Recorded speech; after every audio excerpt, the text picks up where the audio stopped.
In the news this week, the controversial idea of shifting youth crime prevention resources from the city into the bush.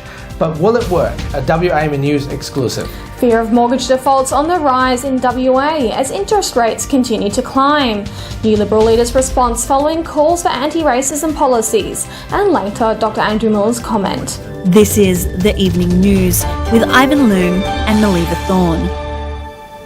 Good evening. One of WA's leading experts presents a radical plan to ease our state's rampant youth crime problem. Former Police and Community Youth Centre CEO and ex-policeman Jock Gillespie suggests shutting certain crime prevention facilities in the city and shifting their funding into the regions. He claims there are no specific crime prevention programs operating in certain town sites, despite Premier Mark McGowan's recent funding announcements. Youth crime continues to be a sticking point for many Western Australians as lawlessness remains rampant, especially in the regional areas. Former WA Police and Community Youth Centre CEO Jock Gillespie, who was on the front line in local crime prevention, put forward radical ideas to curb juvenile lawlessness. We shut down a few in the city because I believe that the resources should be pushed out to regional WA. I mean, there's a saturation of youth organisations within the metropolitan area. You think about it, and everyone's struggling for funding. The government can't be expected to fund everyone. He proposed ideas including shutting several PCYC centres in Perth and moving resources to focus on regional areas, mobile PCYC crime prevention and outreach units targeting regional towns. We're incorporating PCYC into WA's Police Crime Prevention Division, working hand in hand with the force, and also creating specific programs in regional towns such as Carnarvon. There's the potential to be the crime prevention arm to the WA Police Force. I'm not saying have police officers working in there. Yes, there has to be a liaison with police officers in regional WA and throughout the metropolitan area. But I strongly believe if resources are an issue, if funding is an issue, then there has to be a rethinking about what PCYC does without destroying its establishment.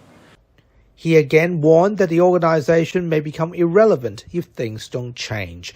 WA Premier Mark McGowan, on the other hand, expressed confidence in PCYC's work, but says parents need to step up and take responsibility. But parents need to help as well. Families need to help. They need to step up. They need to step up as well. And the idea that it's only ever the state's responsibility self-perpetuates the problem. We backfunded the PCYC.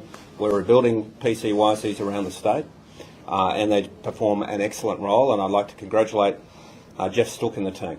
The opposition, on the other hand, reiterated that Western Australians don't feel safe in their homes. No one expects the state to be a parent, but when people are feeling unsafe in their homes and in their communities, they expect the state to step up. 1 and set to go. So does the idea of shutting several PCYC centres within the city and moving youth crime prevention resources to WA's regional areas to help curb lawlessness sound feasible? Here to react to the question is Mining and Pastoral Region MLC Neil Thompson. His electorate is facing long-term challenges regarding youth crime and residents are fed up. Neil, thanks for your time. What do you make of the former PCYC CEO's idea? Well, look, I think there needs to be more resources in the bush for sure. Look, I'm not going to comment on what's in the city, but it's really important that police have ongoing engagement with youth in our small regional towns. I think there's a couple of issues here. One of the points is that we need to have a longer tenure for officers in our small towns. I was speaking to senior officers in Halls Creek some time ago, and that officer now has been moved. He had developed a great relationship with young people over the 2 years that he'd been appointed into that community. I understand the longest they can go is 4 years. They do get moved around a fair bit, and I think the long-term arrangements where you could have up to 6 years potentially, or maybe even 8, where officers could be building those long-term relationships, because it all comes down to families, it all comes down to those relationships with young people, and it's absolutely important we have those youth aid or youth workers who are police operating in those communities to build those long-term relationships and actually deal with some of the criminality that's currently basically an epidemic in those small communities. The Premier has made some comments regarding state responsibilities and parenting when asking about youth crime matters. As you've seen in the report earlier, he looks pretty frustrated. What's your response to Mr McGowan's comments? Well, look, truisms are easy to say. Words are cheap, you could say, and the Premier is just stating the obvious. What's the Premier doing about it? The Premier's got the resources of the state. He has the ear of the Police Commissioner. He can basically ask for anything. And what I want to hear, rather than more truisms and sort of comments of cheap words, we need to hear what the government's actually going to be doing to improve those youth services in those communities. Recently I sat with in a small regional town with an owner of a motor vehicle dealership, and they're having rocks thrown at their vehicles on a daily basis. They weekly. It's costing them thousands, if not tens of thousands of dollars worth of damage. Huge frustration, and we're seeing this right across our regional communities where people are so frustrated, so upset. Sadly, it's only a matter of time, and we're going to see things happen in these communities which we all don't want to happen. We've already seen cases recently, even in Perth, where some woman had chased a vehicle that had been stolen, and this is people take action on their own because they're so frustrated. And so we need to do something. We need to have those youth support workers operating in those communities, and we need to build those long-term relationships. Neil Thompson, thank you for joining us this week. Thank you. Hi there. Are you looking for a new home or want to refinance your car mortgage to get a better rate? At AA Finance Solutions, we have the expertise and knowledge to help you to find the right loan for your needs and budgets. Contact us today. Let us help you to make your home ownership dream a reality. AA Finance Solutions, your local mortgage broker. Mortgage brokers in Perth fears that default rates will increase among homeowners as the Reserve Bank of Australia pushes up the interest rate by 0.25% this week. The big banks are expected to pass on the interest rate rise to their customers in full. The RBA continues to hope that rising interest rates will curb Australia's inflation figure as it remains stubbornly high. AA Finance Solutions principal mortgage broker Leonard Nagawajaja expressed concerns that WA households will face more financial pain this year. He stated that the latest interest rate rise will mean an extra $61 a month on a $400,000 mortgage, and an additional $76 repayment per month on a $500,000 mortgage. His team also believes that the interest rates will go close to 5% before a slow reduction from the RBA. Homeowners are urged to talk to their financial brokers to seek better deals. The government will invest an added $9.6 million into Ronald McDonald House Charities, seeking to double its capacity from 47 to 97 guest rooms. The Ronald McDonald House initiative provides a home away from home for regional families and sick children. The accommodation offers free services to regional families of children who need extended medical care. Helping more than 2,000 West Australian families per year, Ronald McDonald House seeks to provide supported accommodation for eligible families of children who suffer from serious illnesses which require extended medical treatment at the nearby Perth Children's Hospital or King Edward Memorial Hospital. This will be a huge benefit to families around the state. It'll mean that there is that opportunity to stay near your child whilst your child is undergoing treatment. Family support is crucial for children to recover, but it's also just a decent thing for families to be able to do, to stay with their kids during that. A program to employ over a dozen young people with intellectual disabilities in grocery stores will begin mid this month. The pilot of the program is being run in a collaboration between grocery giant Woolworths, charity organisation Good Sammy's and the Australian Human Rights Commission.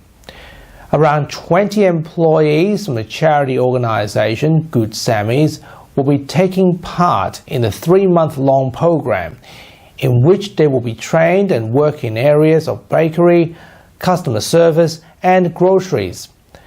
The program participants are all between 16 to 35 years old, and with intellectual disabilities. They will be spread across 7 Woolworths stores and will be given support from Woolworths, Good Sammy's and the Human Rights Commission. Their current jobs at Good Sammy's will be held open for them during the pilot program. Australian National Cats Inc. presents 6 Ring Spectacular, an all-breeds cat show, with free lunch, cash prizes to be won and giveaways including cat litter and advanced cat food to take home. It'd be hysterical not to go. The Australian National Cats Inc. President Aaron Healer flew into Perth this week as a guest judge for the WA panel. The cat show exhibited a wide variety of different cat breeds, from long-haired Persian cats to Orientals such as Siamese, right down to Hell's cats. Perth Cat Rescue also attended the event for people who are wanting to adopt a kitten or a cat as an addition to their family. So this is a Bengal, and it's a beautiful Bengal. It's a very good example of its breed. It's got the lovely pattern and it's got the little tiny head, because out in the wild the Bengal would be running through the forest hunting its prey. So it has a little head, and as you can see, this Bengal is beautifully marked. This is the ballerina of the cat world, the Oriental. And you can see here we have a lovely ear flare, lovely length of body, and a long fine tail to go with it. This is our ballerina of the cat world. A Persian kitten, and the Persian breed goes back several hundred years, but has been developed quite closely for about the last 120, 130. This is a blue, tawny and white kitten. She has a beautiful short broad snub nose, beautiful round eyes of excellent colour, and she's presented absolutely immaculately. And here we have a golden shaded Persian. They're the only Persians that actually have the green eyes. So they come in a very gold colour, as you can see. The cats are certainly gorgeous, and now here's AMA-WA spokesman Dr. Andrew Miller with his weekly medical and news commentary. Hi, been some significant action on the COVID policy front this week with the release of a new booster dose available to all of those who have had more than 6 months since the last one, and a reminder that those who haven't yet had the 3rd or 4th dose that they're eligible for should get on with it. The Health Minister himself, the Federal Health Minister Mark Butler, making the point that the Christmas wave that we had was not short and sharp. It was not without a great deal of suffering and without significantly more deaths than were forecast by the government. A bit of a slap on the wrist to the government's advisors there, as he pointedly said that this was much worse than they had been advised it was going to be. So we are in the phase of needing to certainly live with the consequences of COVID, but that doesn't mean ignoring it any more than we ignore cholera. And of course we have clean drinking water and proper sewage at enormous expense, enormous complication that have been installed in order to prevent lots and lots of diseases in the community.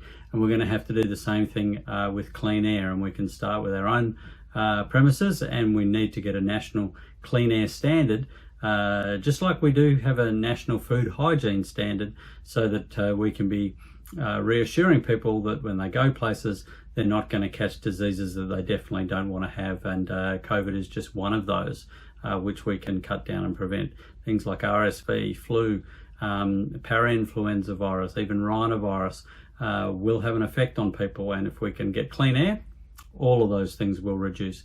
But the good news for now is that from later this month, the booster's available to those who've been waiting for one. Still no movement on vaccine front of fires, but we're hoping that with a rejuvenated ATAGI, the 7 positions being replaced at the moment, and certainly some impetus from the federal government to try to get more in line with what the Americans are doing, protecting the entire population with vaccine, not just most of it or a lot of it or some of it.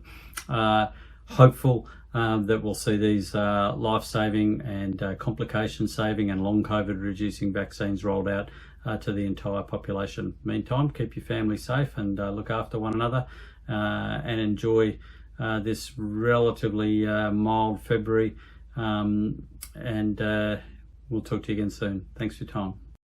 And that was Dr. Andrew Miller. Well, Ivan, I'm very jealous you got to go to the cat competition. How was it? It was an honour to be there, and thank you to the association for inviting me. It was a great event. I wish I could have taken one home. We'll recap this week's top stories again in just a moment. But right now, here's Madeline Lombardi with Western Perspective. Thanks, Ivan and Melanie. Welcome to Western Perspective. I'm Madeline Lombardi. As the new Liberal leader, Libby Mettam, settles into the party's top job, community leaders are urging Ms Mettam to come out with anti-racism policies and hold governments to account on promises, especially made to diverse communities. Following our exclusive report on the matter, Libby Mettam responded with an interview addressing the issue. So, Libby, we've spoken with two multicultural leaders with Western Australia who are wanting the Liberal Party to implement an anti-racism policy. Will you be able to enact this on a state and federal level? As Liberal leader, our priority will be ensuring that we have a diverse range of candidates in the lead up to the 2025 election. In relation to policies, I'm committed to ensuring that our policies, the issues we raise and the candidates that represent us are diverse and reflect the community we have here in Western Australia. We have the most diverse, Western Australia is one of the most diverse, culturally diverse locations in the world. As a country, we pride ourselves on being one of the most culturally diverse countries in the world. It's important that our Parliament reflects that, but also the policies and the issues that we raise as well. So given that Western Australia and Australia in general is such a diverse, multicultural country, what sort of policies are you wanting to implement? We will be putting forward our policies in the lead up to the 2025 election, but I'm very aware that it is important that we reflect and better reflect the diverse nature of the Western Australian community, and that's through the issues we raise, the policies we develop and the candidates that we will be seeking to attract. We spoke with Suresh Rajan, who said you had an amazing sort of energy and dealing with Aishwarya's death, sort of a sympathetic attitude that you had towards that as well. Moving forward, he wants to know, especially with those policies that you were talking about in leading up to 2025, what will sort of be coming forward with those policies? What kind of implementations are we? It is important that we always have a compassionate approach to issues and individuals when they raise concerns. I believe that this government have become increasingly out of touch and arrogant. I am aware that there were some concerns in relation to those matters at Perth Children's Hospital, the tragic situation surrounding Aishwarya as well. I'm very conscious and aware of the concerns that have been raised by Ashwath and Prasita and Suresh as well. And I am committed to ensuring that the issues we raise, the policies that we present, and also the candidates we're seeking to attract will better represent our very diverse community. And you can read that story and other premium content on the WAMN Extra News Club. Support independent journalism and keep democracy strong.